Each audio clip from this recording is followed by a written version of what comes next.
I mentioned I watched the All-22 and got some plays that I want to talk about. I want to talk about the first play, the Micah sack, and I'll say this though, when you start to talk about, hey, how does coverage help pass rush, or does pass rush help coverage?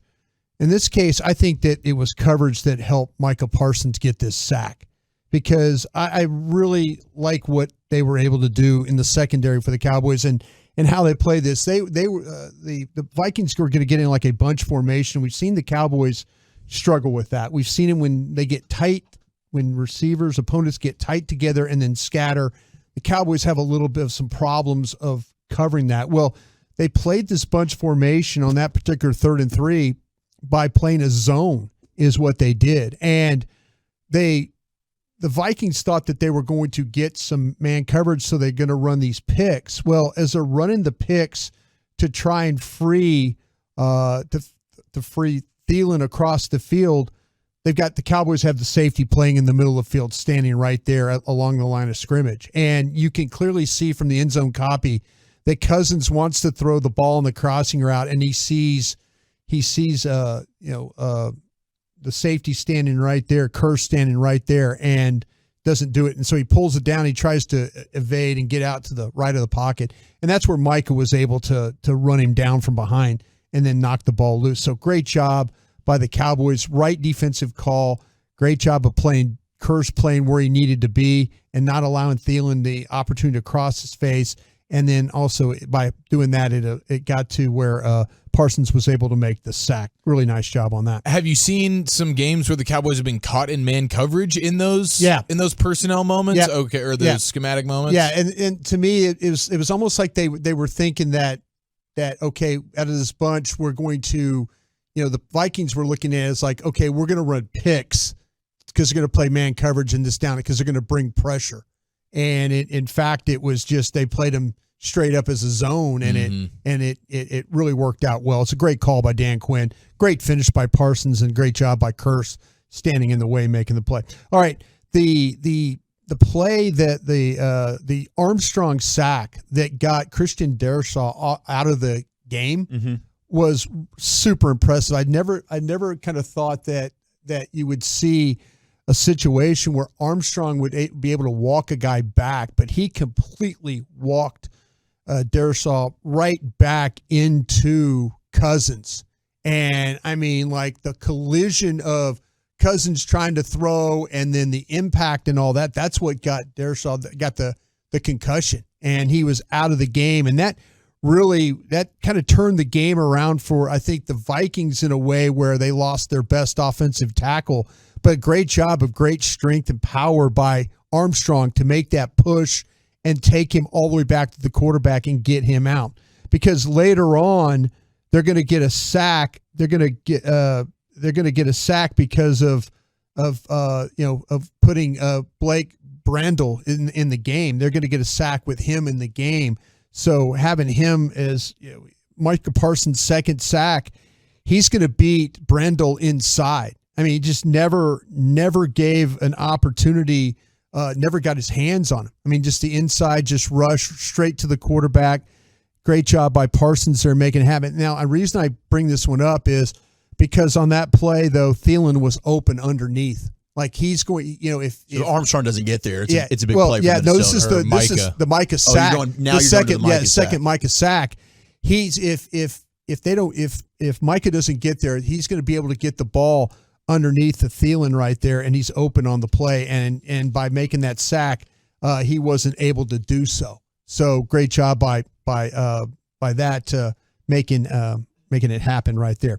All right, the sack though that Lawrence had, again, this is Brendel. This is their best offensive tackle, Darrisaw not being on the field, and so Brendel sets too wide. I mean, he goes way too wide. Now this is some of the things that we've seen with Tank and what he's been able to do and how he's able to avoid as he's rushing the passer. So here he is. He gets the wide set from the tackle. He goes inside, and now you're in a situation where Dalvin Cook is trying to make a block, and he avoids him on the pickup. So then, Cousins got absolutely no shot. You got an avoid with the offensive tackle. You got an avoid with the back, and then you're right on top of the quarterback. So great job of that happening as well. Another sack that you want to look at in this football game too is what Fowler was able to do. And I mentioned in this when we were breaking down the Vikings of the problems that they have with Ed Ingram, the rookie from LSU at guard. I kind of felt like that he was a guy that was a little bit of a liability.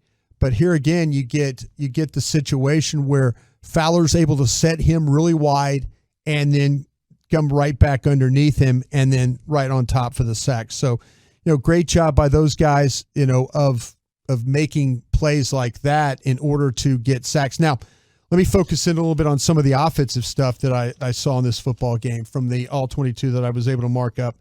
Let's see here, the one I want to talk about, the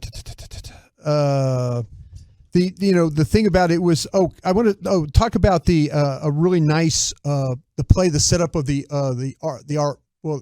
we'd say an RPO, the run, the DAC, the DAC one, the DAC run, the RO. The RO is really what that play was all about right there. I thought that was a really, really nice call, and it was set up really, really well. But the key to that one is that Tyler Smith had an outstanding block, really nice setup, nice block to get him outside where nobody was in the alley to make him to even cause him some problems. So he was able to get up the field and make the run. So give Tyler Smith a lot of credit on the play for making that happen. And I thought the 3 carries for 15 yards from Dak, it just goes to show you how little can go such a long way when it comes to the quarterback running the ball. Yeah. Super nice to see him. I thought that was like a miscommunication at first when I saw it. Like the way it looked, it just felt like this is, I don't know if did they do that on purpose, but it was just wide open for the taking. A beautiful play. Yeah. It was, when you watch on tape, it opened up so quick because you had the defenders on the outside go down inside, and Tyler Smith was able just to wheel and just drive the defender. So now you really don't have anybody in the alley to make that happen. So really, really good job by them to do it. Okay, the touchdown pass in the flat that Pollard caught. The 30-yarder? Yeah, the 30-yarder. Again, I've been critical of Dalton Schultz for the blocking and what he's been able to do. He drove his guy completely off the field at that downfield. And then they had a situation too where Patrick Peterson just couldn't rally to make. That just shows you how quick that Pollard is running the football. Like Romo was talking about the block, and the block was great, but like the Jets, the ability to evade was incredible on that play. It was. I mean, and once the ball went outside of the flat, I mean, up the sidelines, once he got that block from Schultz, it was over. He was over because Peterson, he's usually a pretty good tackler, just couldn't keep up with him at all. So really nice job. I thought CeeDee Lamb also did a good job blocking downfield. He did. CeeDee Lamb. And the next play I want to talk about here before I run out of time is the CeeDee Lamb catch.